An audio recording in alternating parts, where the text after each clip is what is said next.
જે લોકોને આ સીન ન સમજાણું ને એમને કહી દઉં, એ પક્ષીને પાંખો જ નહોતી. એણે આખી જિંદગી બીજા પક્ષીઓને આકાશમાં ઉડતા જોયા છે, પવનની લહેરોને પોતાની બાજુમાંથી પસાર થતા અનુભવી છે, અને એ આકાશને જોયું છે જેને એ ક્યારે અડી નહોતો શકતો. અને એક દિવસ એણે બસ કૂદકો મારી દીધો. એ મરવા માટે પણ તૈયાર હતો, માત્ર એ થોડી સેકન્ડોનો અહેસાસ કરવા માટે, જે બીજા બધા પાસે હંમેશાથી હતું, પણ કોઈએ એની કિંમત નહોતું જાણતું.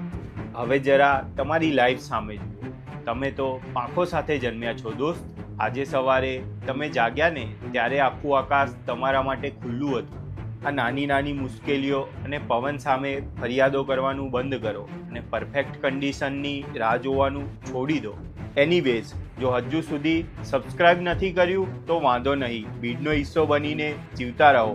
પણ જો ચેનલ સબસ્ક્રાઇબ કરી લીધી છે ને તો મારા ભાઈ, તમે ઓલરેડી એ 1% લોકોમાં સામેલ થઈ ગયા છો જે લાઈફ બદલવાની તાકાત રાખે છે.